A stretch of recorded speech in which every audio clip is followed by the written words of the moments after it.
এ কোরআন আমাদের কাছে থাকার পরও আজ আমরা ওভারকাম করতে পারছি না, তার একটাই মাত্র কারণ, জেলা আমির যে হাদিসটি বলছিলেন আমরা ওটার বাস্তব ব্যাখ্যার দিকে যাব। উনি সময় পাননি এজন্য বলতে পারেন। আল্লাহ পাক নবীজিকে এখানে ডাক দিয়েছেন তহা বলে। কি বলে? কোরআনে আমরা জানি বিশ্ব নবীকে বিশেষভাবে আল্লাহ 7টা নাম ধরে ডাক দিয়েছেন, তার ভেতরে তহা একটা।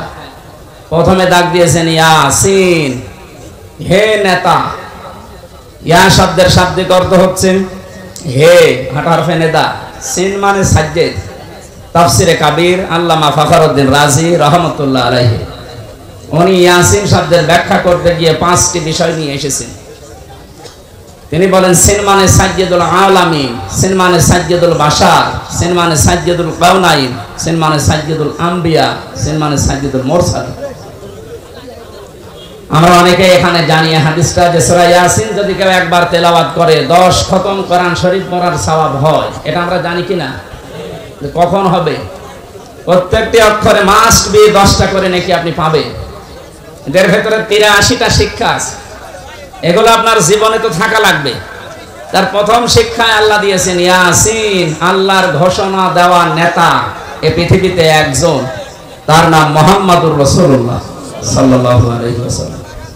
সুতরাং আপনি যদি বাংলাদেশ সহ বিশ্বের 228টা রাষ্ট্র এখন চলছে স্বাধীন পরাধীন মিলে, এই পৃথিবীর জমিনে কেউ যদি বাস না করে বলে আমি মঙ্গল গ্রহে বাস করব, চাঁদের দেশে বাস করব, সেখানেও নবীকে আপনাকে নেতা মানা লাগবে।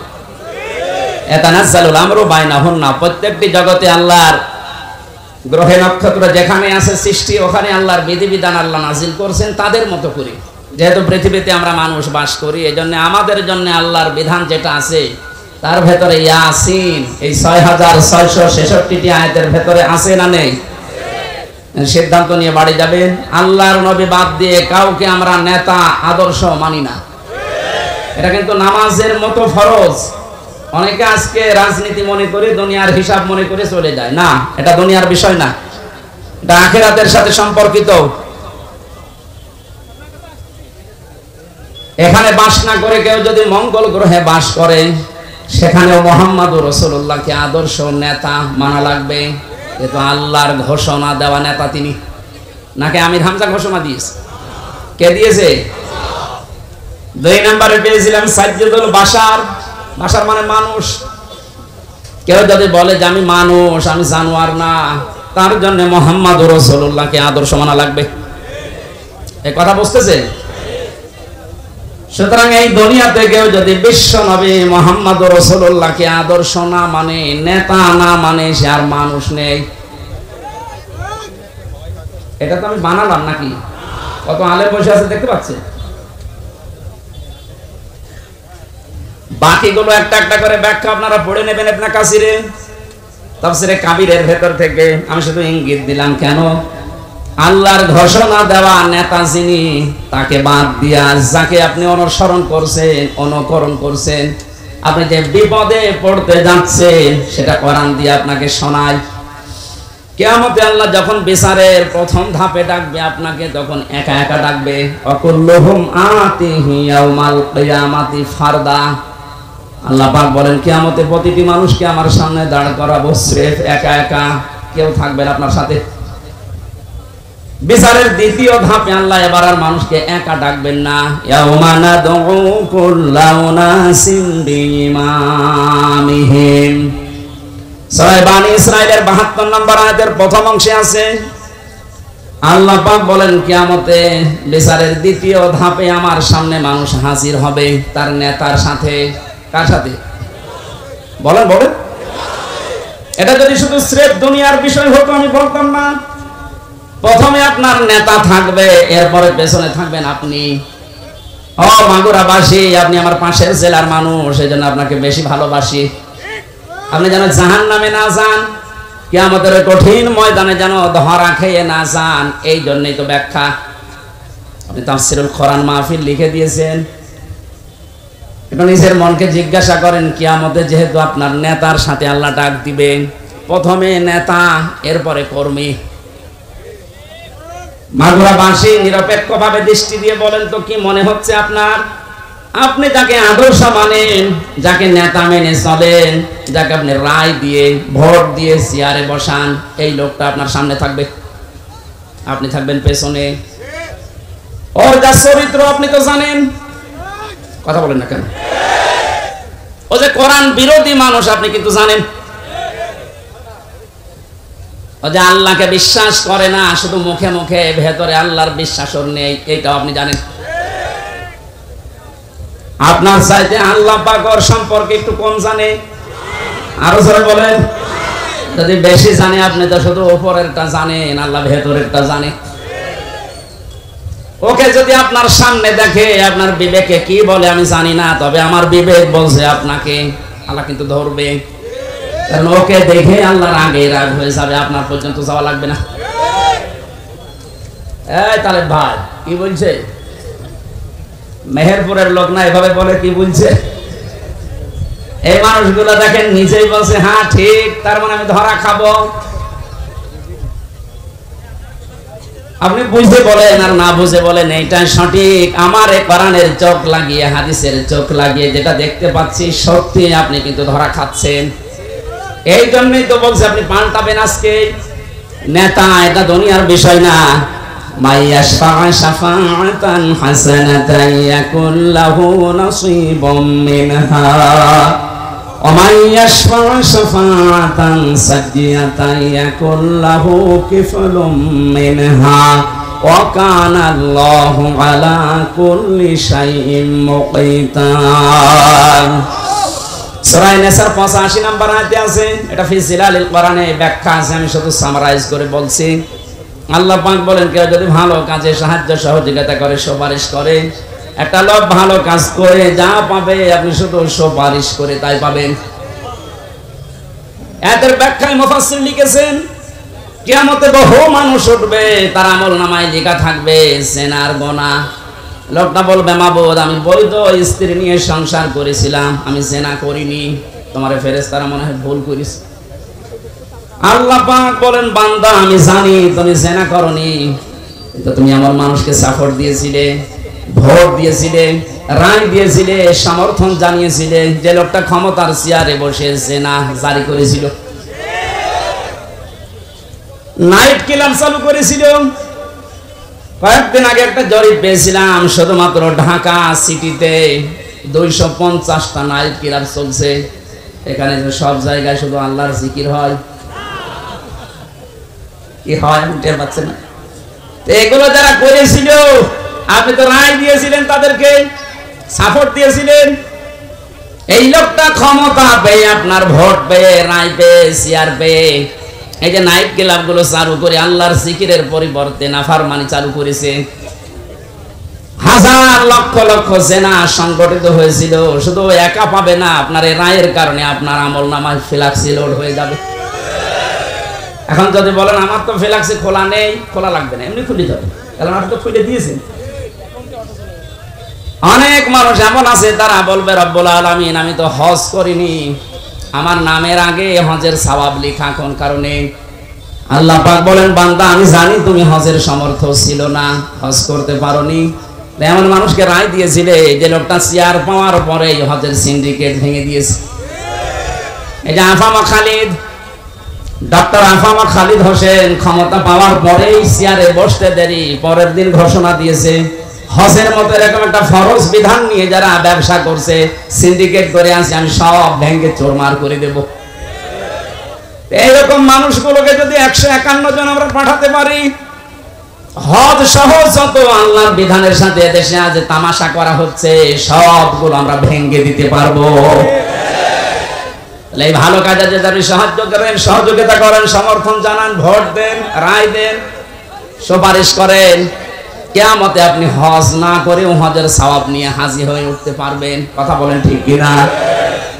এই জন্য বারবার আমি স্মরণ করাচ্ছি, যাকে আপনি সামনে নিয়ে স্লোগান দিচ্ছেন, এই লোকটার চরিত্র কিন্তু আপনি জানেন। এমন মানুষকে সামনে যে ব্যবস্থা আসছে, সাপোর্ট করা যাবে না, সুপারিশ করা যাবে না, রায় দেওয়া যাবে না, ভোট দেওয়া যাবে না, যে লোকটাকে দেখলে আল্লাহর রাগ হয়ে যায়। এখানে একটা ছোট্ট কথা বলছি, সূরা ফুরকান 19 নম্বর পারা 4 নম্বর পৃষ্ঠার 15 নম্বর লাইনে আছে, বাড়িতে যে মিলাবেন। কোন মুসলমান ঈমান যাদের আছে, কোন মুমিন তিনটা গোনা দুনিয়ায় করতে পারে না হুঁশ থাকতে। এই ভালো করে মিলাবেন, আমি গতানুগতিক কথা বলি না। কোন মুমিন পৃথিবীতে জীবিত থাকতে হুঁশ থাকা অবস্থায় তিনটা গোনা করতে পারে না। এ ঘোষণা দিচ্ছে কে? নাকি আমি বানালাম? এবার আল্লাহর ঘোষণা শুনেন, ওয়াল্লাযীনা লা ইয়াদউনা মা'আল্লাহি ইলাহান আখারা ওয়া লা ইয়াকতুলুনান নাফসাল্লাতী হারামাল্লাহু ইল্লা বিল হক ওয়া লা ইয়াজনুন। আল্লাহ পাক বলেন, এক নম্বরে তারা আল্লাহ বাদে অন্য কাউকে ডাকতে পারে না। আল্লাহ বাদে অন্য কাউকে যারা ডাকছে, কোন মুমিন এ ডাক দিতে পারে না।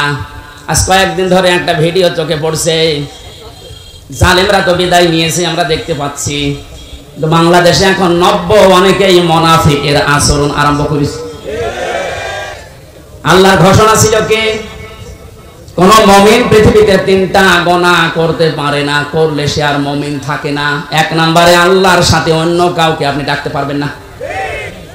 ভিডিওতে দেখলাম একজন, এদেশে অনেক বড় দায়িত্বে আছে, আমি নাম নিলাম না,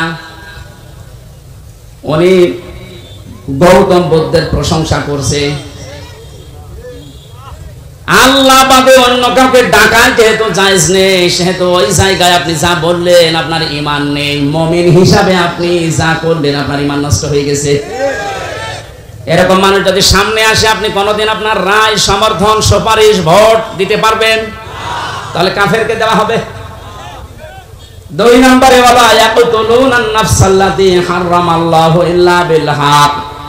এই পৃথিবীর ময়দানে আল্লাহর ঘোষণা দেওয়া ব্যতীত আপনি কাউকে অন্যায় ভাবে হত্যা করতে পারবেন না। অথচ এই 5 তারিখের আগ পর্যন্ত আপনি তাকান, ন্যায় অন্যায় কোথায় পেয়েছেন? আমার সামনে কুষ্টিয়াতে 14 জন মানুষকে শহীদ করে দেওয়া হয়েছে। এই হত্যার সাথে টপ টু বটন একেবারে উপরের নির্দেশ, যত মানুষ জড়িত এরা একটাও আর মুসলমান মুমিন নেই, বিপরীতটা হয়ে গেছে। এরা যদি সামনে আসে কোনোদিন সুপারিশ করবেন, রায় দেবেন, ভোট দেবেন, সমর্থন জানাবেন। 3 নম্বরে ওয়ালা ইয়াজনুন, মুমিন কখনো সজ্ঞানে স্বেচ্ছায় হুঁশ থাকার পর জিনা করতে পারে না। কিন্তু বাস্তবতা আমরা পুরো উল্টা দেখেছি। এই 17 বছর এত বড় দরবেশ, ওর ফেরেশতা দেখেছেন, মানুষের বউ জোর করে নিয়ে সংসার চালিয়েছে। জোরে বলেন নাউজুবিল্লাহ। কোরআনে কারীমের সূরা ফুরকানের আয়াত অনুযায়ী এই 3টা গুনাহ কোনো মুমিন করতে পারে না। সুতরাং যারা করছেন আপনারা মুমিন নেই। আর দেশে 96% মুসলমান কোনোদিন আপনাদেরকে সাপোর্টও করতে পারে না। আমি আশা করছি আপনি কথা মেনে নেবেন, কারণ এটা আমার নিজের কথা না, আল্লাহর বক্তব্য। আমি শুধু অ্যাডভার্টাইজ করলাম। কথা বলেন না কেন? মানবেন কিনা আপনার বিবেককে জিজ্ঞাসা করেন। নবীকে যে আল্লাহ 7টা নামে ডাক দিলেন, তার প্রথম নাম যেহেতু ইয়াসিন ছিল, ইয়াসিনের 2 নাম্বার অর্থ হচ্ছে সাইয়্যিদুল বাশার। মানুষ হিসাবে দাবি করলে আপনাকে মুহাম্মাদুর রাসূলুল্লাহ মাস্ট বি, তাকে আদর্শ নেতা মানাই লাগবে। কেউ যদি না মানে, আলাদাবুল মুফরাদের বর্ণনা, দুনিয়ায় যাদের আদর্শ, যাদের নেতা মুহাম্মাদুর রাসূলুল্লাহ ছিল না, এই মানুষটা মরণের পরে বিনা হিসাবে, বিনা বিচারে জাহান্নামী। এটা আমি বানালাম। হ্যাঁ, এবার আসেন যে কথাটা বোঝানোর জন্য এতক্ষণ বারবার এদিকে ওদিকে যাচ্ছি, খুব খেয়াল করেন। মুহাম্মাদুর রাসূলুল্লাহ সাল্লাল্লাহু আলাইহি ওয়াসাল্লাম এখন নেই, আছে? বলেন না কেন? উনি যে আমাদের আদর্শ, আমার নেতা, উনি তো নেই। আমি এখন দেখে মেনে চলবো কি করে? কোরআনে কারীম জানিয়েছে, ইয়া আইয়ুহাল্লাযীনা আমানু আতিউল্লাহা ওয়া আতিউর রাসূলা ওয়া উলিল আমরি মিনকুম ইলা আখির আয়াত। সূরা নিসা 5 নম্বর পারার 6 নম্বর পৃষ্ঠা 9 নম্বর লাইনের 59 নম্বর আয়াতে আছে। এটা ফি জিলালিল কোরআনে পাবেন। আল্লাহ ডাক দিয়েছেন, হে ঈমানদারেরা, আমি আল্লাহর আনুগত্য করো, আমার রাসূলের আনুগত্য করো। আর তোমাদের ভেতরে যারা উলিল আমর নেতৃত্ব দেয়, নেতা যারা, তাদের মেনে চলো। এ আদেশ মানা নফল না ফরজ? আরো জোরে বলেন। নামাজ যেভাবে ফরজ মনে করে পড়েন, এই আয়াতটাও মেনে নেওয়া লাগবে ঠিক ওইভাবে ফরজ মনে করে। এটা শিক্ষার বিষয় এখানে যে আতিউ, এটা ফেল, এটা ভার্ব, এটা ক্রিয়া। এই শব্দটা আল্লাহ নিজের নামে আর রাসূলের নামে দিয়েছেন, কিন্তু উলিল আমরের আগে আল্লাহ শব্দটা দেননি। আমি যে কয়টা তাফসীর আয়াতের সাথে মিলিয়েছি, সব মুফাসসির একমত, আল্লাহ রাসূলকে মেনে চলা লাগবে, কোনো প্রশ্ন করা যাবে না। আল্লাহ রাসূলের পরে কিয়ামত পর্যন্ত যারা দুনিয়ায় আসবে, যারা নেতা হবে, নেতৃত্ব দেবে, এদেরকে যদি আপনি মেনে চলতে চান, মাস্ট বি আপনাকে দেখা লাগবে এই লোকটা আল্লাহ রাসূলকে মেনে চলে কিনা। একটা যদি আমরা মেনে নিতে পারতাম, অনেকে যারা 41 সাল টার্গেট দিয়েছেন, 31 সাল টার্গেট দিয়েছেন, এত লাগবে না। আমার যতটুকু বিশ্বাস, এই 5 তারিখের পর থেকে আজকের এই 6 তারিখ, মাত্র এই 32 দিন, এই 32 দিন এই যেভাবে পাল্টেছি আমরা, আপনি আর কিছুদিন সময় দেন, 16 থেকে এখন প্রায় 36% মানুষ এদেশে চাচ্ছে যে ইসলাম রাষ্ট্রীয়ভাবে কায়েম হোক। আমি আগস্টের 5 তারিখের আগ পর্যন্ত একটা জরিপ দেখেছিলাম বিবিসির, বাংলাদেশে 100 জনের 16 জন মানুষ চাইতো যে দেশে ইসলাম কায়েম হোক। কিন্তু আগস্টের 5 থেকে এই সেপ্টেম্বরের আজকে 7 তারিখ, মাত্র 32 দিনে গতকালকের রিপোর্টও দেখেছি, এদেশে এখন 36 জন মানুষ চাচ্ছে এদেশে ইসলাম কায়েম হোক। একটু যেতে দেন সময়টা, 51 যখন হয়ে যাবে এদেশের মানুষ যে ইসলাম এদেশে কায়েম হোক, কোন মহারথী আর বাধা দিয়ে পার পাবে না। আর আমরা এটা দেখতে চাই। কথা বলেন না কেন? জালেমরা তো বুঝেছিল, পালিয়েছে। মুনাফিক অনেকে আছে, অনেকে বুঝে ফেলছে, এজন্য খালি তোড় জোড় করছে। না, আর সময় দেওয়া যাবে না, সময় দেওয়া যাবে না। মানে এরকম পরিবেশ তৈরি করেছে কি আপনার বাবা নাকি? যারা তৈরি করে দিয়েছে বৈষম্য বিরোধী ছাত্র আন্দোলনের এই নেতা কর্মী যারা, এরা যা বলবে তাই হবে। আপনি কোথাকার কে, কি করেছেন আপনি 17 বছর? আপনি এখন বড় বড় ইস্যু তৈরি করে নিয়ে আসতেছেন। যারা এভাবে স্বাধীন মুক্ত ভাবে জীবনে চলাফেরা করার পরিবেশ তৈরি করে দিয়ে গেল, তারা যা বলবে আমরা তাই মেনে নেব। বেশি বাড়বে না, জালেমরা বেশি বাড়ার কারণে এই পরিণতি হয়েছে। মুনাফিকরাও যদি বেশি বাড়ে, মুনাফিকদের অবস্থা আরো শোচনীয় হবে।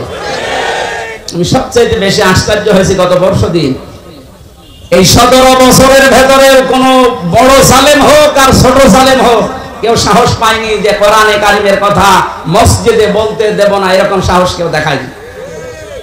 কথা বলেন না? আমি পাইনি। কিন্তু গত 2 দিনে অনেক জায়গায় দেখছি, জালেম তো নেই দেশে, মুনাফিক আছে। এই মুনাফিকেরা এখন সুর তুলছে মসজিদে, কিসের কোরআনের কথা মসজিদে বলা যাবে না। আল্লাহর ঘোষণা শোনেন এবার, আমান আযলামু মিম্মান মানাআ মাসাজিদাল্লাহি আইয়ুযকারা ফিহা ইসমুহু ওয়া সাআ ফি খারাবিহা। সূরাতের প্রথম অংশে আছে, ও মাগুরাবাসী, এটা রেকর্ড হচ্ছে, কালকে সারা দেশে ছড়াবে। আমার সামনে এখন এই 10,000 20,000 মানুষ না, আমার সামনে এখন 18 কোটি মানুষ আছে। সবাইকে উদ্দেশ্য করে বলছে যারা এই কথা ছড়িয়েছেন যে মসজিদে কিসের কোরআনের কথা। আল্লাহর ভাষা দেখেছেন, আল্লাহ বলেন বড় জালেম আমার দৃষ্টিতে ওইটা যে আমার ঘর মসজিদে আমার নামের আলোচনা, আমার জিকির, আমার কোরআনের কথা বলতে দেয় না। সুতরাং ভুল করছেন আপনি, আপনি কিন্তু জালেমের খাতায় পড়বেন। আর জালেম হলে সে আল্লাহর টার্গেট। জালেমেরা টার্গেট কার? বলেন বলেন বলেন। আল্লাহ যদি কাউকে টার্গেট নেয়, কি হয়েছে দেখেছেন কালামানিকের? বিসি উড়ে গেছে। কথা বলছেন না? আমি অপমান দেখেছি পৃথিবীতে বিভিন্ন মানুষের, কালামানিকের মতো অপমান আমি দুনিয়ায় দেখিনি। একটা টক শো থেকে যারা ডাবিং করে ওর কথা দিয়েছে, যা তাই বলে আমার বিসিতে মারবে, কি হারিয়েছে। এখানে যারা মুনাফিক আছেন আপনারা থামবেন। যারা আল্লাহ বাদে অন্য কাউকে ডাকার কথা বলে, ওর তো ঈমান নেই, ও তো মুনাফিক। মুনাফিকও না, কাফের। এই কথা বলেন না কেন? কারণ মুমিন কোনদিন আল্লাহ বাদে অন্য কাউকে ডাকতে হ্যাঁ, অন্য ধর্মের যারা আছে তাদের দেবতাকে ডাকবে, কোনো অসুবিধা নেই, ডাকুক, আরো ব্যবস্থা করে দেওয়া লাগবে। কিন্তু আপনি মুসলিম নাম নিয়ে আল্লাহর পাশাপাশি অন্য কাউকে ডাকবেন, আপনার ঈমান থাকবে না, আপনি বেঈমান হয়ে গেছেন। আজ কিছু মানুষ এই যে ৯৬% মুসলমান বাদ দিয়ে বাকি থাকে, আর দেশে অন্য ধর্মের কয় ভাগ?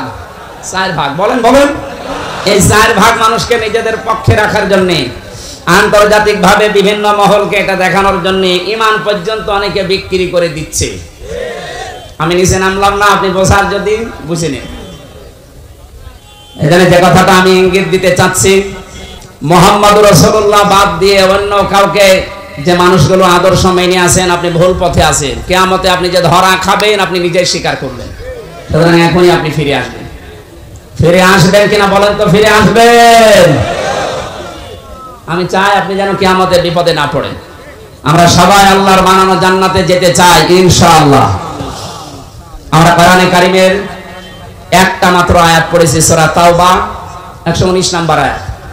এর ভেতরে যে কথাগুলো আছে এই কথাগুলো আমি তাফসীর আকারে বলার চেষ্টা চালাবো। আমা তাওফীকি ইল্লা বিল্লাহ। জেলা আমির সাহেব হাদিস পড়েছিলেন, পুরাটা উনি সময় পানিয়ে যদি ব্যাখ্যা করতে পারেন, এটা বাস্তবের সাথে আমাদের আজ মিলানো লাগবে।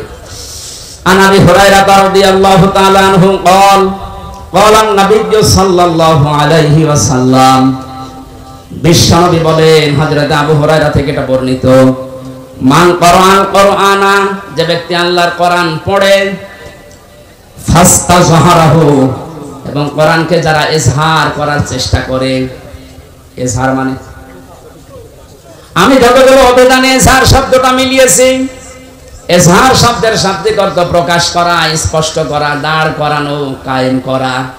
আধুনিক ভাবে এখন যারা হাদিস ব্যাখ্যা করছে তারা লিখছে ইজহার মানে বিজয় করা। কোরআন যারা দেশে আমরা পড়ছি, আমরা যদি এই মানুষগুলো এই কোরআনকে বিজয়ী করার জন্য চেষ্টা চালাই, ফাআল্লাহ হালালাহু ওয়া হারামা হারামাহু, এর ভেতরে বর্ণিত হালালকে হালাল জেনে মেনে নেওয়া, হারামকে হারাম জানার পরে ছেড়ে দেওয়া, আদখালাহুল্লাহুল জান্নাহ, নবীজি বলেন আল্লাহ তাকে জান্নাতে দিয়ে দিয়েছে। মাগুরা বাসে আমরা এখনো মরলাম না, অথচ আদখালা মাঝির শিখা দিলেন কেন? আমরা তো মরব, কবরে যাব, এরপরে তো জান্নাত। নবীজি এটি জানিয়েছেন, আদখালাহুল্লাহুল জান্নাহ, আল্লাহ তাকে জান্নাতে দিয়ে দিয়েছে। তার মানে কি? মুহাদ্দিসিন ইকরাম ব্যাখ্যা করতে গিয়ে হাদিসে লিখেছেন, সত্যি যদি কেউ কোরআন 4টা শর্ত মেনে পড়তে পারে, শুদ্ধ করে পড়ে, ওটা বোঝে, নিজে ওর উপরে আমল করে, আর ওটা মানুষের কাছে পৌঁছিয়ে দেওয়ার নিয়তে চেষ্টা করে, তাহলে কোরআন পড়ার অর্থ পেলাম কয়টা? শর্ত। কোরআন পড়ার শর্ত কয়টা? শুদ্ধ করে পড়া, নিজে বোঝা, ওটা নিজের ব্যক্তিগত জীবনে আমল করা, কাজে পরিণত করা। 4 নম্বরে ওই কথাটা মানুষের কাছে পৌঁছিয়ে দেওয়ার জন্য চেষ্টা করা। এই 4টা শর্ত মেনে যারা কোরআন পড়ে এবং কোরআনকে যারা ইজহার করার, বিজয় করার চেষ্টা চালায়, এই যে ইজহার শব্দের শাব্দিক অর্থ যে বিজয়ী, এটার বাস্তব উদাহরণ সূরা সফের ভেতরে আল্লাহ দিয়েছেন, ওয়াল্লাযী আরসালা রাসূলাহু বিল হুদা ওয়া দীনিল হক লিইয়ুযহিরাহু আলাদ-দীনি কুল্লি ওয়া কাফা ওয়ালাউ কারিহাল মুশরিকুন। আল্লাহ বলেন, তিনি সে আল্লাহ যিনি তার রাসূলকে সত্য দিন দিয়ে, জীবন বিধান দিয়ে দুনিয়াতে পাঠিয়েছেন। উদ্দেশ্য তার একটাই, লিইয়ুযহিরাহু আলাদ-দীনি কুল্লি, যত রকমের বিধান দুনিয়াতে আছে, মানুষের তৈরি করা নিয়ম নীতি, সবগুলো পেছনে ফেলে দিয়ে আল্লাহর কোরআনকে, ইসলামকে তিনি বিজয় করবেন। জোরে বলেন সুবহানাল্লাহ। এই আয়াত এবং এই হাদিসের বাস্তবতা যেটা আমরা এখন টের পাচ্ছি, 53 বছর বাংলাদেশটা স্বাধীন হওয়ার পরে আমরা দেখেছি কোরআনে কারিমে ইজহার নেই, বিজয়ী নেই। এই কারণে আমরা অনেকেই কিন্তু হালালকে হালাল জানার পরও মানতে পারছি না। দেশে এরকম জায়গা নেই, কথা বলেন। হারামকে হারাম জানার পরও আমরা ছেড়ে দিতে পারছি না। ঘুষ দিয়ে চাকরি করা হালাল না হারাম? আরো জোরে বলেন। আপনি একটা জায়গা দেখান বাংলাদেশে 5 তারিখের আগ পর্যন্ত প্রাইমারি থেকে বিশ্ববিদ্যালয় পর্যন্ত, এমনকি শ্রীপুর মাগুরার এই জামে মসজিদ থেকে কেন্দ্রীয় মসজিদ বাইতুল মুকাররম পর্যন্ত একটা জায়গাও টাকা পয়সা দেওয়া অবৈধ সুপারিশ ছাড়া চাকরি হয়েছে কিনা? আমরা কিন্তু জানি এটা হারাম কাজ। এই হারাম জানার পরও হারামকে আমরা ছেড়ে দিতে পারি নাই, কারণ কোরআন দেশে বিজয়ী নেই। কথা বলুন। আর হারামকে হারাম জানার পরে যদি ছেড়ে দিতে চান, কোরআনকে বিজয় করার দরকার নেই। আপনি যদি কোরআন বিজয় না করেন, জানবেন যে এটা হারাম কিন্তু ছাড়তে পারবেন না, জানবেন যে এটা হালাল কিন্তু ধরতে পারবেন না। এই জন্যই নবীজি ফাস্তাযহারাহু দিয়েছেন, কোরআন পড়ার পরে যারা একে বিজয় করার চেষ্টা চালাবে, যদি বিজয়ী হয়ে যায়, আপনি হালালকে হালাল জানার পরে মেনে নিতে পারবেন, হারামকে হারাম জানার পরে আপনি ছেড়ে দিতে পারবেন। তখন বাংলাদেশটা এমন হয়ে যাবে, মনে হবে যেন আপনি মিনি জান্নাতে আছেন। ওই পরিবেশ আমাদের সামনে দরকার নেই। আরো জোরে বলেন। 53 বছর তো দেখলাম, আমি দেখিনি, এই যে মুরব্বী বসে আছে ওনারা দেখেছেন, বাবা এই দেশটা চালিয়েছিল, কেমন চালিয়েছে, দুর্ভিক্ষ পর্যন্ত চলে এসেছিল। কথা বললেন না কেন? অনেকের স্বামী চালিয়েছিল, আমরা দেখি, আমি দেখি নাই, এ মুরব্বীরা দেখেছে। চাচা চালিয়েছিল 9 বছর, সে যেভাবেই হোক, বউ চালিয়েছে, ভাবিও চালিয়েছে, সবার এখন শেষ। এখন মাত্র বাকি আছে আল্লাহর এই কোরআন দিয়ে দেশটা চললে কেমন দেখা যায়, এটা দেখতে বাকি আছে। কারা কারা দেখতে চান যে কোরআন দিয়ে দেশ চলুক? আন্দাজে হাত তুলবেন না, এটা কিন্তু ওয়াদা করছেন আল্লাহর সাথে। এই কোরআন দিয়ে বাংলাদেশের 56,000 বর্গ মাইল চলুক, এটা তো রাজনীতি। এটা রাজনীতি। এটা যদি কেউ রাজনীতি মনে করেন, হ্যাঁ এইটাই আমার রাজনীতি, আমরা চাই আল্লাহর বানানো বিধান দিয়ে আমাদের দেশ চলুক, তাহলে এটা মিনি জান্নাত হয়ে যাবে। বৈষম্য বিরোধী ছাত্র আন্দোলনে যে 9 দফা দাবি ছিল, এই বৈষম্যের কারণে আজ হাজারো মানুষ তার কাঙ্ক্ষিত জায়গায় যেতে পারেনি। বিশ্ববিদ্যালয় থেকে যারা পাশ করে যে কোনো সাবজেক্টে, যারা ফার্স্ট ক্লাস ফার্স্ট হয়, তাদেরকে ওই বিভাগে শিক্ষক হিসাবে রেখে দেওয়ার নিয়ম। এই যে সাক্ষী আছে, জিজ্ঞাসা করেন। অথচ আমাদের এই ইউনিভার্সিটি সহ যত বিশ্ববিদ্যালয় বাংলাদেশে আছে, তাকান বৈষম্য এমন জায়গায় যে পৌঁছিয়েছে। ফার্স্ট ক্লাস ফার্স্ট যারা, ওর পেছনের ব্যাকগ্রাউন্ড যেহেতু আল্লাহর বিধান মেনে চলে, এজন্য ওখানে দেওয়া যাবে না। দিয়েছে 70 রোল নাম্বার যার, তার ও তো এমনি অপদার্থ, ও চেয়ারে বসলে চেয়ার আরো নাপাক করবে না। এক ছাত্র এসে হেড স্যারকে বলছে, স্যার হয় ছুটি দেন, না আমি গেলাম। মানে হেড স্যার তাকিয়ে দেখে ও ব্যাগ খাতা বই কলম যেভাবে নিয়ে পজিশনে দাঁড়িয়ে আছে, ও ছুটি দিলেও যাবে, না দিলেও পালাবে। এদিকে তার রোল নাম্বার কত? বলছে স্যার 82। 82 মানে ক্লাসে ছেলে মেয়ে কয়টা? 82টা। 82টা ছেলে মেয়ে, ওর রোল নাম্বার 82। ও খুব ভালো ছাত্র, ওর জীবনের কোনো উদ্দেশ্য আছে? শুধু আসে বাবা মার ভয়ে আর পানকু মেরে চলে যায়। যাদের 1, 2, 3 তাদের ব্যাকগ্রাউন্ড দেখে তারা আল্লাহর বিধান মানে, আল্লাহর বিধান জমিনে চায়, এজন্য আপনি তাদের দিলেন না। যার রোল নাম্বার 82, তারে আপনি 35 লাখ টাকা নিয়ে চেয়ারে বসিয়ে দিলেন, কয়দিন পরে চেয়ার থাকবে? দেশটা কত বৈষম্য তৈরি হয়েছিল, কত নিকৃষ্ট জায়গায় পৌঁছিয়েছে। বাস্তব উদাহরণ এই বাইতুল মুকাররমের ক্ষতি। একটা দেশ কত নিচে নামলে জাতীয় মসজিদের ইমাম পর্যন্ত পালিয়ে যায়। বলুন, এটা দূর করার জন্য হাজারের উপরে ছেলে মেয়েরা জীবন দিয়ে গেল। শহীদের মর্যাদা লিখেছে, এরা তো মাস্ট বি শাহাদতের মর্যাদা পেয়েছে। দেওয়াল চাপা পড়ে মরলে যদি শহীদ হয়, আগুনে পুড়ে মরলে যদি শহীদ হয়, পানিতে ডুবে পড়লে যদি শহীদ হয়, সাপে কাটা পড়ে মরলে যদি শহীদ হয়, জালেমের জুলুমের সামনে নিজের জীবন দিয়ে গেল, ওর জীবনের মায়া ছিল না? বলেন। আমি কয়েকদিন আগে শহীদ আবু সাইদের বাড়ি গিয়েছিলাম রংপুরে। ছোটবেলা থেকেই নাকি প্রতিবাদী ওর বাবা বলছিল, যেভাবে জীবনটা দিয়ে গেল, এভাবে হাত তুলে কিয়ামতে আল্লাহ ওকে এইভাবে তুলবে। কারণ শহীদদের কোনো লাশ ধোয়ানো হয় না, যেভাবে মরে ওইভাবেই কবরে দেওয়া হয়। কথা বলেন না কেন? কিয়ামতের দিন এই বুকে 4টা গুলি নিয়ে উঠবে, আল্লাহ জিজ্ঞাসা করবে, আবু সাঈদ তোমার বুকে এতগুলো গুলি কেন? ও বলবে, আমি জুলুমের সামনে নিজের জীবন পর্যন্ত দিয়েছি মানুষের অধিকার রক্ষা করার জন্য। আমার জীবনের মায়া ছিল, কিন্তু আমার চাইতে বেশি মহব্বত ছিল মানুষের অধিকারগুলোর উপরে। বলেন তো এভাবে উঠবে না উঠবে না? এরপর আমরা আহলে হাদিসের নাম নিয়ে কিছু মানুষকে দেখতে পাচ্ছি, ওরা ভিডিও বানিয়েছে যে না, শহীদ আবু সাঈদ শহীদ হয়নি, ও বুক পেতে আত্মহত্যা করেছে। আপনার ঈমান চলে যাবে। মানে শহীদের শব্দটা খেলাধুলা বিষয় না, এটা হাসি তামাশা না। কোরআনে কারিমে আল্লাহ জানিয়েছেন যারা শহীদ হয় এদেরকে মরিয়ে গেছে কথা আপনি বলবেন না। শুধু আপনি না, দুনিয়ার সবাইকে আল্লাহ নিষেধ করেছেন, ওয়ালা তাকুলু লিমান ইয়াকতালু ফি সাবিলিল্লাহি আমওয়াত বাল আহইয়াউ ওয়ালাকিন লা তাশউরুন। সূরা বাকারার 154 নম্বর আয়াতে আছে, আল্লাহ শুধু একজন দুইজনকে না, দুনিয়ার সবাইকে, এটা বহুবচন, ওয়ালা তাকুলু, কেউ এ কথা বলবি না যারা শাহাদাত বরণ করে তারা মরে গেছে, এ কথা বলা যাবে না, বরং তারা জীবিত এবং তোমরা এটা টের পাও না। মানুষ যাতে মুখ দিয়ে কথা বলে, জন্য মুখের উপরে আল্লাহ নোটিশ দিয়েছেন। মুখের পরে মানুষ এত ধারণা করতে পারে অন্তর দিয়ে, এই জন্য আল্লাহ ধারণার উপরে নোটিশ দিয়েছেন। ওয়ালা তাহসাবান্নাল্লাযীনা কুতিলু ফি সাবিলিল্লাহি আমওয়াতা বাল আহইয়াউন ইনদা রাব্বিহিম ইরসাকুন।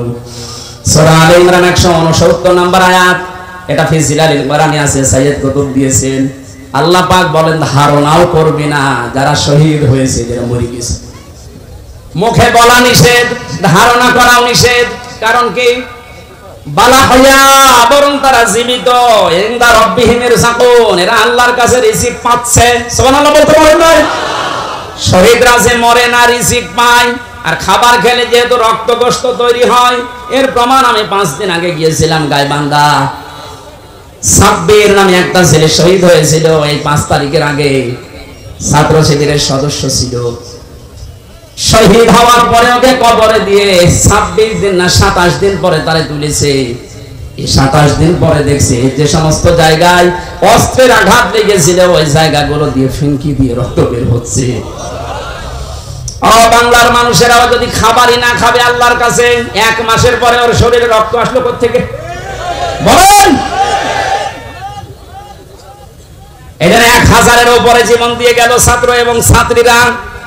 2700-র উপরে এখনো বাংলাদেশের বিভিন্ন হাসপাতালে অসুস্থ হয়ে আছে। রাষ্ট্রের যারা দায়িত্ব পেয়েছেন এই সহজ অবস্থায়, যাদের এই সমস্ত আত্মত্যাগের কারণে এরকম মুক্ত পরিবেশে আমরা ফিরে আসতে পারলাম, আমরা আহ্বান জানাবো এই অসুস্থ, এই আহত মানুষদের প্রত্যেকের চিকিৎসার ব্যবস্থা রাষ্ট্র করবে। তাদের সাথে আপনারা আছেন না? ডক্টর মোহাম্মদ ইউনূস সহ যারা দায়িত্বে আছেন তাদের এই মুহূর্তে সবচেয়ে বড় দায়িত্ব এটা। শহীদ আবু সাঈদের কবরে যদি যেতে পারেন, এরকম 2700 আবু শহীদ এখনো পর্যন্ত বাংলার বিভিন্ন হাসপাতালে কাতরাচ্ছে। রাষ্ট্রীয়ভাবে টাকা পয়সা যত খরচ হয় হোক, দেশে না হলে বাইরের দেশে নিয়ে যাওয়া লাগবে। এনারা দ্বিতীয় স্বাধীনতার মহান জীবিত এই মানুষগুলো গাজী। 53 বছর আগে যারা শহীদ হয়েছে এ দেশের জন্য, তাদের যদি ভাতা দেওয়া যায়, মাত্র এই 1 মাস 2 দিন আগে যারা শহীদ হয়ে গেল, এদের কিছু করা যাবে না? বৈষম্য বিরোধী ছাত্র আন্দোলনে যারাই ছিল, আমরা প্রত্যেকের সুচিকিৎসার ব্যবস্থা নিশ্চিত করতে চাই রাষ্ট্রীয়ভাবে, এবং যারা মারা গেছে তাদের যে সম্মান দেওয়া দরকার, আল্লাহ এবং রাসূলের পক্ষ থেকে যেটা এসেছে, কোনদিন এ কথা মুখে উচ্চারণ করবেন না ও মরে গেছে, মনে মনে ধারণাও করবেন না যে মরে গেছে। এত বড় কঠিন হুঁশিয়ারি দিয়েছেন আল্লাহ কোরআনে কারিমে শহীদদের পক্ষে। ওনাদের যে দাবি ছিল সংস্কার, আমি এই কোরআনের মাহফিলের মাধ্যমে সারা বাংলাদেশের মানুষকে আহ্বান জানাতে চাই, সংস্কার যখন আরম্ভ হয়েছে 1628 জন মানুষকে সংস্কার করা লাগবে এক্ষুনি, কারণ এই মানুষগুলো জালেমদের সহযোগী ছিল। এই কথা বলেন না কেন? 1628 জন মানুষ আপনি তালিকা করেন, দেখবেন এরা সবগুলো জালেমের প্রত্যক্ষ সহযোগী ছিল। জালেমের একা এই জুলুম করা সম্ভব ছিল না, এদেরকে সাথে নিয়ে করেছিল। এদেরকে নেওয়ার কারণে এদের এই বিভাগগুলো পর্যন্ত আজ মানুষের কাছে ঘৃণিত। এই যে পুলিশ, সব কি খারাপ? এই মাত্র কয়েকটা কোলাঙ্গারের কারণে আজ পুলিশ প্রশাসনের উপরে মানুষের এত রাগ। আমার বাড়ির নিচতলায় পুলিশ ভাড়া ছিল, 5 তারিখের পরে সকালে যে দেখছে ঘর তালা মারা, ওদের কোথায় গেছে আল্লাহ জানে, আর আসতেছে না। এই বাহিনীর উপরে আবার আস্থা ফেরানোর জন্য ওনারা চেষ্টা চালাচ্ছে। সবাই খারাপ না, যেই কয়জনের কারণে এই যে হারুন 3 ইঞ্চি, ওরা আসলেই 3 ইঞ্চি করা লাগবে। এই গোপালগঞ্জের মনিরুল কাউন্টার টেররিজমে ছিল, আসাদুজ্জামান, ডিসি মান্নান, আমি নাম ধরে বলছি কারণ এগুলোর দ্বারা আমি নিজে অত্যাচারিত হয়েছি।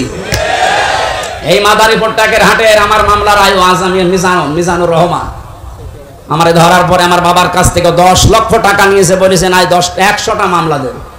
আমার বাবা গ্রাম্য মানুষ, সঙ্গে সঙ্গে 8 লাখ টাকা দিয়ে যে সমস্ত জায়গাতে ধার করেছিল ওই ধারগুলো এখন আমার শোধ দেওয়া লাগে।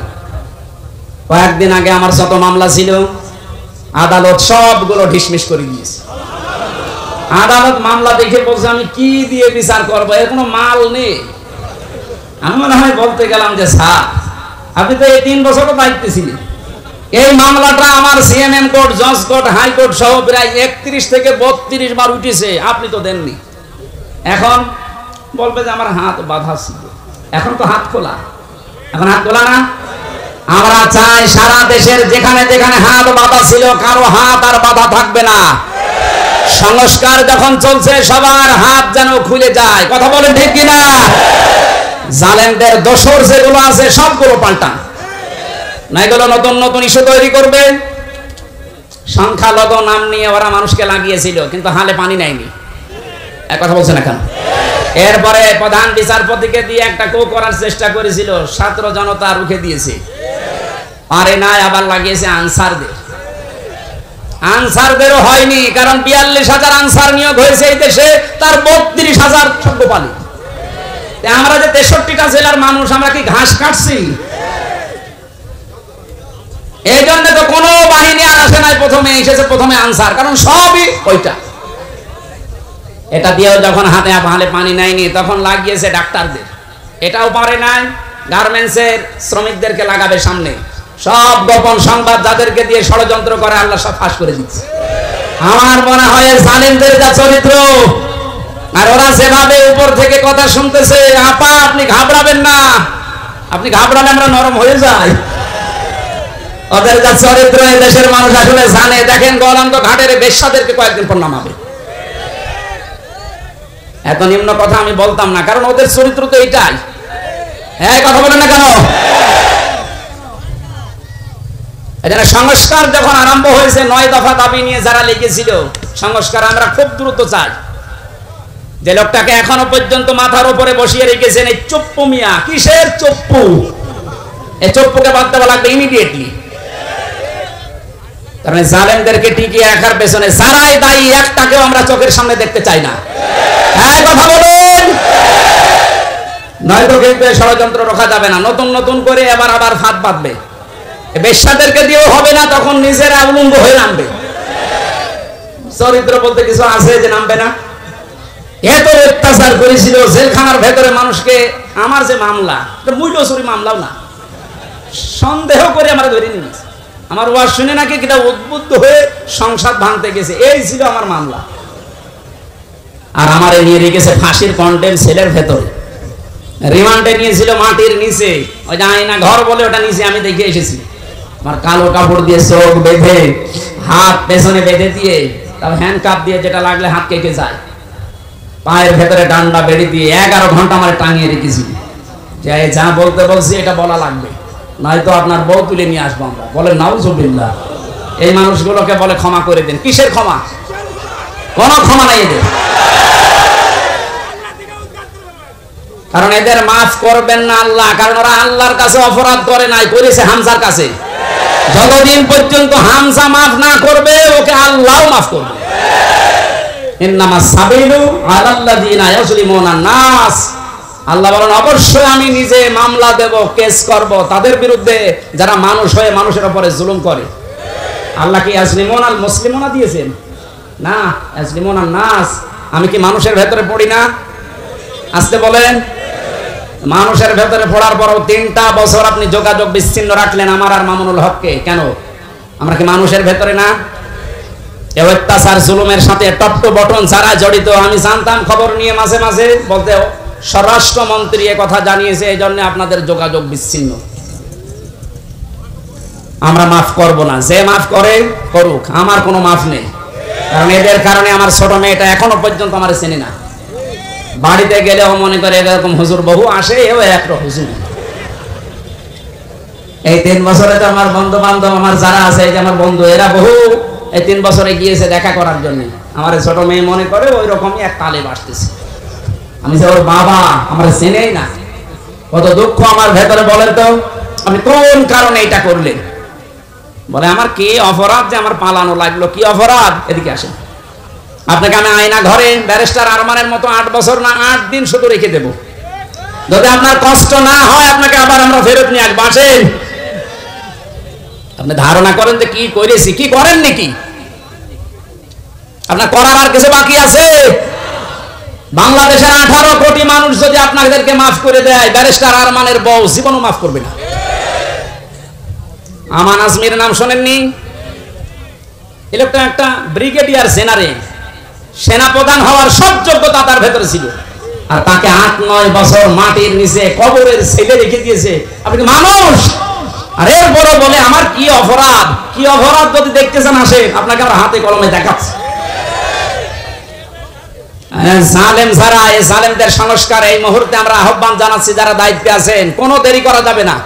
খুব তাড়াতাড়ি ছাত্র জনতার এইটাই আসল উদ্দেশ্য ছিল যে আমরা সংস্কার চাই। এখন আবার নতুন করে অনেক জালেম মুনাফিক যারা, এরা আবার এই বৈষম্য আরম্ভ করেছে।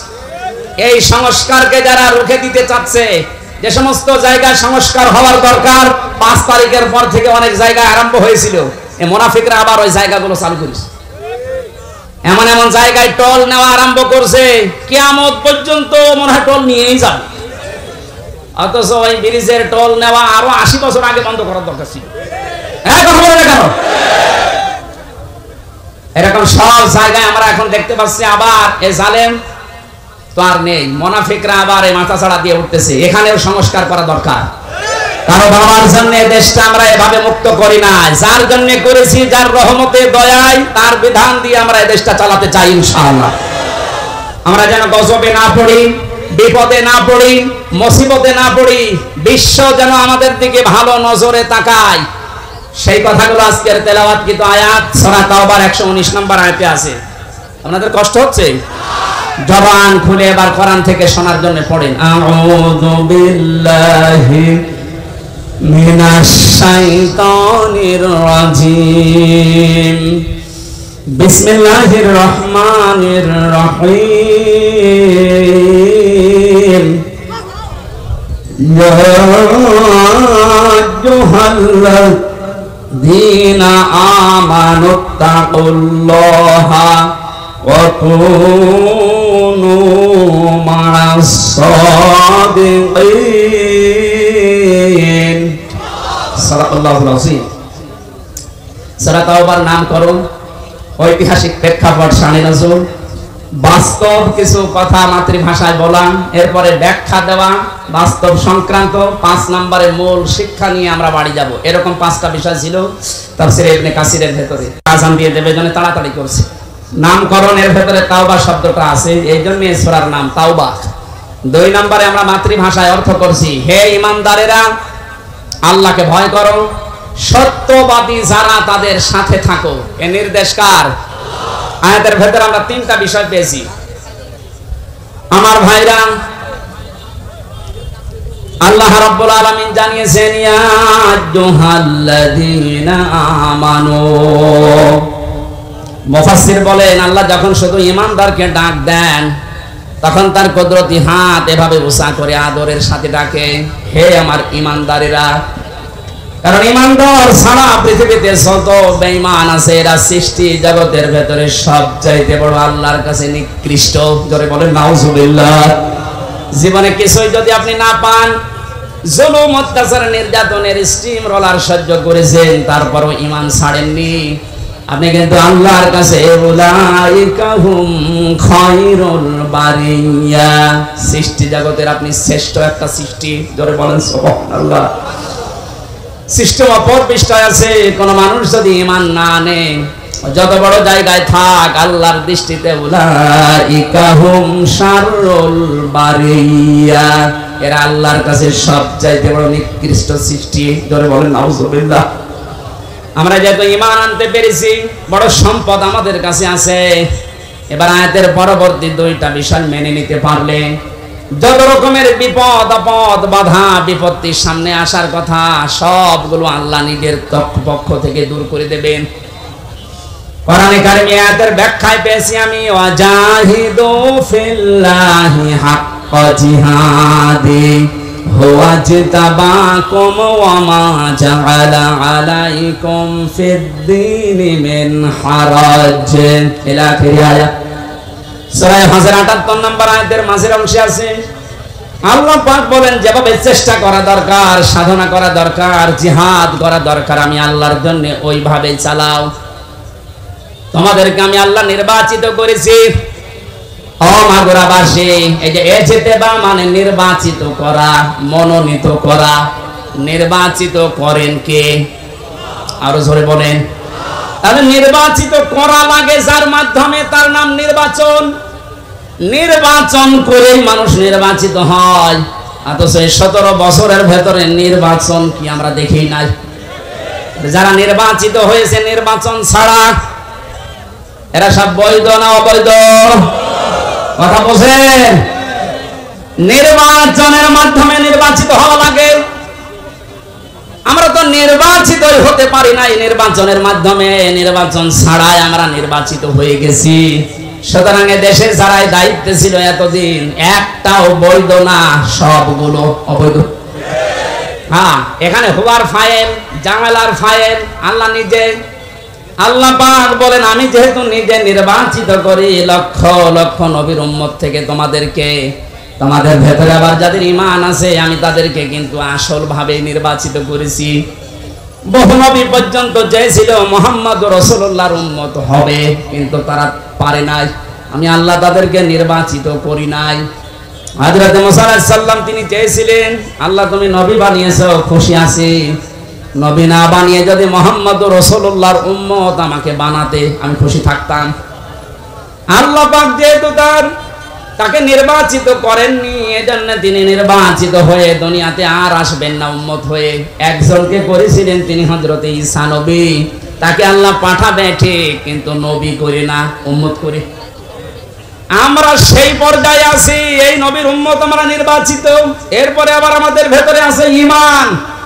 আল্লাহ পাক বলেন ঈমানের উপরে থাকতে গিয়ে, আল্লাহর পথে যদি টিকে থাকতে গিয়ে বিপদ আপদ মুসিবত যন্ত্রণা দুঃখ এগুলো আসে, আমি আল্লাহ ওয়া মা জাআলা আলাইকুম ফিদ-দীনি মিন হারাজ, জাআলার ফাইল বা কর্তা সরাসরি আল্লাহ।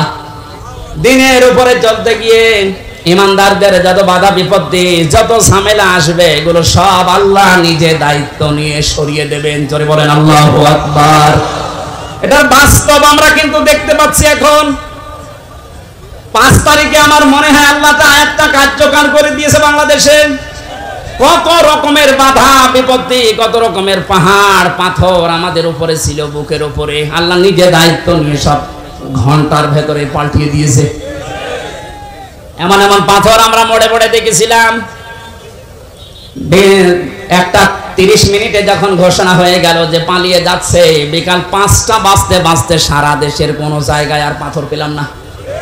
কুষ্টিয়ার মোড়ে যে পাথরটা ছিল, বিকাল 5টা বাজতে বাজতে মাটির সাথে মিশিয়ে দিয়েছে বাংলার জনগণ। কত হাজার কোটি টাকা খরচ করে বাংলার এই 64 জেলা 560টা থানার উপরে আপনি এগুলো বানিয়েছিলেন। এই টাকাগুলো দিয়ে যদি আপনি রাষ্ট্রের কাজে লাগাতেন, যার জন্য এগুলো করলেন, একটাও তো কাজে লাগে না, সব মাটিতে শুয়ে আছে। এখন টাকাগুলো আপনার বাবার টাকা ছিল না, টাকা ছিল জনগণের। এটা জালা, এর ফাইল যেহেতু আল্লাহ নিজে কর্তা, আমার মনে হয় আল্লাহ নিজে এই পাথরটা দায়িত্ব নিয়ে সরিয়ে আমাদের বুককে হালকা করে দিয়েছে। আলাম নাশরাহ লাকা সাদরাকা ওয়া ওয়াদানা আনকা বিজরাক আল্লাযী আনকাযা যাহরাক। আল্লাহ পাক বলেন, হে নবী, আমি আপনার বক্ষকে উন্মুক্ত করিনি, আপনার পিঠের উপরে যে বোঝা ছিল এই বোঝাটাকে আমি আল্লাহ নামাইনি। আমার মনে হচ্ছে আয়াতগুলো আল্লাহ ১৫০০ বছর আগে না, ৫ তারিখে সব নাযিল করেছে। কোরআনের পাখি সেই ১৫ বছর আগে ঘোষণা দিয়ে গিয়েছিল এমন একটা কালো গাঢ় অন্ধকার রাত আমাদের উপরে আসতেছে। মক্ষম ভাবে যদি মোকাবেলা করতে না পারে, সক্ষম ভাবে, তাহলে সুবহে সাদিক হওয়া বড় অসম্ভব। আল্লাহ নিজে দায়িত্ব নিয়ে সুবহে সাদিক আমাদের মাঝে এনে দিয়েছে। এজন্য আমরা যারা ঈমানদার, কোনো ভয় নেই, কোনো চিন্তা নেই। ঈমানদারদের ভয় চিন্তা আল্লাহ নিজের পক্ষ থেকে দূর করে দেয়। এর বাস্তব প্রমাণ শহীদ মীর কাশেম আলী। আমাকে এক কারারক্ষী বলছিল, হামজা ভাই, এই লোকটার যেদিন ফাঁসি হবে মাত্র ৩ ঘন্টা বাকি আছে। আমি বললাম, স্যার আপনার ফাঁসি হবে 3 ঘন্টা, আপনি এবার প্রস্তুতি নেন। শহীদ মীর কাশেম আলী কারারক্ষী কুতুবউদ্দিন, এই যে রাজবাড়ি বাড়ি, আমার বলছে, হুজুর শেষ পর্যন্ত আমারে ডাক দিয়ে বলে, ভাই আমি ঘুমিয়ে গেলাম, 2 ঘন্টা পরে আমারে ডাক দেবেন। দেখলাম ঠিক ঘুমিয়ে গেছে। 2 ঘন্টা পরে ওনারে ডাকলাম রাত 9টায়, যেহেতু 10টায় একে ওনার ফাঁসি। ওঠার পরে গোসল করে ওযু করার পরে 2 রাকাত নামাজ আদায় করলেন। এশার নামাজ শেষ করে 2 রাকাত নামাজ আদায় করে আমারে বলছে, কারারক্ষী ভাই সাল্লাত শাহজাহানকে ডাক দেন, আমি রেডি হয়ে গেছি। কারারক্ষী আমারে বলছে, আমির হামজা ভাই, আমার মনে হচ্ছে উনি শ্বশুর বাড়ি যাওয়ার জন্য ব্যস্ত, অথচ মাত্র 1 ঘন্টা আছে। ও বাংলার মুসলমানের, আপনার কি মনে হয় এই কঠিন পরিস্থিতিতে, অথচ তার ছেলেটা গুম হয়ে আছে, ব্যারিস্টার আরমান, তার স্ত্রী অসুস্থ হয়ে আছে, তার দলের লোক হাজার হাজার পালিয়ে বেড়াচ্ছে, জেল খাটতেছে, 24 ঘন্টা তার দলীয় লোকজন আতঙ্কে আছে। এই অবস্থায় সে বলছে, আমি 2 ঘন্টা ঘুমিয়ে নিলাম, আমারে ডেকে দেন। আপনি বলেন তো ওই সময় কি ঘুম আসার কথা? কেন ঘুম এসেছে? কারারক্ষী বলছিল, ভাই ওনার ঘুম আসলো কি করে, আমার এখনো মাথায় ধরে না। আমি বললাম, আমার ধরেছে। আল্লাহ পাক বলেন, ইন্নাল্লাযীনা ক্বালু রাব্বুনাল্লাহু সুম্মা ইসতাকামু তাতানাজ্জালু আলাইহিমুল মালাইকা। যারা এই কথা দুনিয়ায় বলতে পারে আমাদের রব আল্লাহ, আর এর উপর টিকে থাকতে পারে, আল্লাহ ফেরেশতা নাযিল করে তাদেরকে শুধু সাহায্যই করে না। এটা যেহেতু তাতানাজ্জালু মুসারি, বর্তমান ভবিষ্যৎ, প্রেজেন্ট ফিউচার, মালাকুন না দিয়ে আল্লাহ মালাইকা বহুবচন দিয়েছেন। যারা আল্লাহকে রব বলার পরে সত্যিই টিকে থাকতে পারে ইখলাসের সাথে, তাওয়াক্কুল করে, মাস্ট বি আল্লাহর ওয়াদা আল্লাহ পূরণ করবেই, তাদের জন্য ফেরেশতা আল্লাহ নাযিল করবেই। ফেরেশতাদের এসেছিল তার প্রমাণ, আল্লাহ তাখাফু ওয়া লা তাহজানু। ফেরেশতারা বলতে থাকে, কোনো ভয় পাবেন না, কোনো চিন্তা নেই। কিসের ভয়, কিসের চিন্তা? তাফসীরে ফি জিলালিল কোরআন সাইয়্যিদ কুতুব লিখেছেন, আমাকে যখন ফাঁসি দেওয়া হয়, যে ইমাম এসেছিল কালেমা পড়াতে, আমি ডাক দিয়ে বললাম, আপনি আমাকে কালেমা পড়াবেন, এর জন্য রাষ্ট্র আপনাকে বেতন দেবে, অথচ এই কালেমার দাওয়াত দেওয়ার কারণে আজ আমাকে ফাঁসি দেওয়া হচ্ছে। সুতরাং ইমাম ভালো করে শুনেন, আপনার কালেমা আর আমার কালেমা এক কালেমা না। আল্লাহ তাখাফু ওয়া লা তাহজানু। সাইয়্যিদ কুতুব এর ব্যাখ্যায় তিনি লিখেছেন, ফেরেশতা যখন কানের কাছে এসে বলতে থাকে, কোনো ভয় নেই, কোনো চিন্তা নেই, আপনার ছেলে মেয়ের জন্য, আপনার দলের লোকের জন্য, ব্যবসা প্রতিষ্ঠানের জন্য আপনার চিন্তা আসতে পারে, ভয় হতে পারে, আল্লাহ নিজে ওইগুলোর দায়িত্ব তার কুদরতি হাতে তুলে নিয়েছে। মাগুরার মুসলমানেরা, আমার তো 100% বিশ্বাস হচ্ছে শহীদ মীর কাশেম আলী 3 ঘন্টা ফাঁসি, এরপরে 3 ঘন্টা পরে যার ফাঁসি হবে, 2 ঘন্টা যেহেতু ঘুমিয়েছে, অবশ্যই মাস্ট বি ফেরেশতা ওনার কানের কাছে কিছু শুনিয়েছিল, না তো ঘুম আসার কথা না। আমার তো কোনো চিন্তা টেনশন ছিল না, তারপর আমার ঘুম আসতো না 3 বছর। আর যার মাত্র 3 ঘন্টা পরে দুনিয়া থেকে বিদায় নেবে, তার ঘুম আসে কি করে? আপনার শুনতে যত সহজ মনে হচ্ছে, বিষয়টা অত সহজ না। ওই জায়গায় যদি আপনি পতিত হতেন বুঝতেন যে বাস্তবতা কত কঠিন। কিন্তু ওরা এমন সাহস করে নিয়েছে, আল্লাতি কুনতুম তুআদুন। ফেরেশতা বলে চিন্তা করবেন না, আল্লাহ তো সব দায়িত্ব নিয়ে নিয়েছে। ওই জান্নাতের সুসংবাদ নিয়ে এসেছি। ওয়া আবশিরু বিল জান্নাতিল্লাতি কুনতুম তুআদুন। ওই জান্নাতের সুসংবাদ গ্রহণ করেন, যে জান্নাতের ওয়াদা আল্লাহ নিজে আপনার সাথে করেছেন। জোরে বলেন সুবহানাল্লাহ। বাংলার মুসলমান, আমাদের কোনো পুঁজি নেই, একটা পুঁজি আমাদের আছে, আমরা ইমানদার। আরো জোরে বলেন। এটা দুনিয়ার সবচেয়ে বড় পুঁজি আমাদের। ইমানদারকে আল্লাহ বেশি ভালোবাসেন, এই জন্য ডাক দিয়েছেন ইত্তাকুল্লাহ, আমি আল্লাহকে ভয় করো। মুফাসসির যারা এখানে আছে, যারা আলেম আছে, কোন মানুষ যদি আমরা আল্লাহকে ভয় এই শব্দটা বাস্তবে দেখাতে পারি, দুনিয়ায় 9টা আর আখিরাতে 27টা উপকার আল্লাহ নিজে করবেন বলে কোরআনে ঘোষণা দিয়েছেন। এতগুলো ব্যাখ্যা করতে গেলে অনেক সময় লাগবে, এজন্য আমি এক কথায় বলছি, তাকওয়া মানে আল্লাহর ভয়, ঠিক আছে, কিন্তু যেখানে যেই কাজ করবেন ওই কাজ করার আগে শিক্ষা এবং প্রশিক্ষণ নেওয়ার মাধ্যমে বাস্তব জীবনে ওই কাজটা সুচারুরূপে আঞ্জাম দেওয়ার নাম তাকওয়া।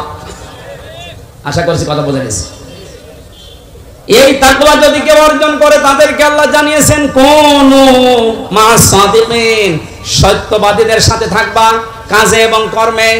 তাহলে ধ্বংস আসবে না, বিপদ আসবে না, মুসিবত আসবে না, গজব আসবে না। আমরা যেহেতু এখন সত্যবাদীদের সঙ্গে থাকার জন্য আল্লাহর ঘোষণা শুনলাম, মরণের আগ পর্যন্ত আল্লাহর ভাষায় যারা সত্যবাদী তাদের সাথে থাকতে রাজি নেই। আরো জোরে বলেন। আল্লাহর ভাষায় সত্যবাদী কারা? যারা চোখ পাকায় দেয়, যারা পাগড়ি মাথায় দেয়, যারা শুধু মসজিদে বসে বসে আল্লাহ আল্লাহ জিকির করে, এরাই কি সাদিকিন, সত্যবাদী। এই আয়াতের ব্যাখ্যা আল্লাহ নিজে করেছেন। সূরা বাকারা 177 নম্বর আয়াত। আল্লাহ পাক বলেন উলাইকাল্লাযীনা সাদাকু ওয়া উলাইকা হুমুল মুত্তাকুন। উপরে বর্ণিত এখানে 10টা গুণ দেওয়া আছে। কেউ যদি 10টা গুণ অর্জন করতে পারে, তারাই ইমানের দাবিতে সত্যবাদী, তারাই মুত্তাকি, তাদের সঙ্গে তোমাদের থাকা লাগবে। এই নির্দেশ কার? আরো জোরে বলেন কার? এখন এই 10টা নির্দেশ আল্লাহ যেটা দিয়েছেন সূরা বাকারা 177 নম্বর আয়াত, তাফসীরে ইবনে কাসির, মারিফুল কোরআন। আমি বলে দিলাম, বাড়িতে যে একটু নামিয়ে দেখেন আপনি সত্যবাদীদের সাথে থাকতে চান কিনা। আল্লাহ রাব্বুল আলামিন আমাদেরকে আয়াতের যে 10টা গুণ দিয়েছেন। যেহেতু আজান হচ্ছে আর রাতের মাহফিল দূরে, ওই শাহ আব্দুল কাদের মোল্লা, শহীদ আব্দুল কাদের মোল্লা সাহেবের কবরের পাশে আমার মাহফিল আজকে রাতে। আজকের মতো শেষ করে আগামীতে কয়েকটা অনুষ্ঠানে শ্রীপুর, মাগুরা, নাঙ্গলবাদ নেওয়া আছে, ওখানে রাতের বেলা কথা বলবো ইনশাআল্লাহ। আল্লাহুম্মা আমিন। লা ইলাহা ইল্লা আনতা সুবহানাক ইন্নী কুনতু মিনাজ জালিমিন। লা ইলাহা ইল্লা আনতা সুবহানাক ইন্নী কুনতু মিনাজ জালিমিন। রব্বুল আলামিন প্রচন্ড রোদের ভেতরে গরমে চাতক পাখির মতো কোরআনের কথাগুলো বোঝার চেষ্টা করছিল। এরা কোরআন শুনতে মাগুরা শ্রীপুরের মানুষগুলো এত পাগল, এদেরকে তুমি কোরআনের জ্বলন্ত হেদায়েত দিয়ে দাও। হযরতে ওসমানের মতো, হযরতে ওমরের মতো বানিয়ে দাও। এই মাহফিলের আয়োজন করতে গিয়ে বাংলাদেশ জামাতে ইসলামী মাগুরা জেলা শাখা, শ্রীপুর উপজেলা শাখার উদ্যোগে বিশাল আয়োজনে যারা আনসান দিল, এই যুবক মানুষদেরকে যে মা পেটে নিয়েছে, মায়ের পেট তুমি খাদিজার মতো বানিয়ে দাও। সম্মানিত মা বোনেরা বিভিন্ন বাড়িতে গাছতলায় তারা বসে আছে। আল্লাহ, আলাদাভাবে তাদের দায়িত্ব কর্তব্য বলতে সময় পেলাম না, তুমি তাদেরকে ফাতেমাতুজ জোহরার মতো জীবন দিয়ে দাও। রব্বুল আলামিন যত মানুষ এই কোরআন প্রচারের জন্য টাকা দিয়েছে, এদের টাকাগুলো ওসমানের সাথে মঞ্জুর করো। মুরব্বী যারা এসেছে আল্লাহ আবু বকরের মতো বানিয়ে দাও। তোমার বান্দা কসির উদ্দিনের মাধ্যমে মাহফিলে আমি এসেছি। আল্লাহ কসিরকে মেহেরবানি করে কবুল করো। তার সন্তানাদি, স্ত্রী, মা বাবা দুনিয়া থেকে যারা বিদায় নিয়েছে তাদের মাফ করে দাও। যারা বেঁচে আছে হায়াতে তাকে বাসিয়াতে কলিয়া দান করো। মাহফিলের প্রধান অতিথি আমাদের অভিভাবক বাংলাদেশ জামাতে ইসলামের মাগুরা জেলার শ্রদ্ধাভাজন আমির অধ্যাপক এমবি বাকের সাহেবকে কবুল করো। সভাপতি সাহেবকে কবুল করো।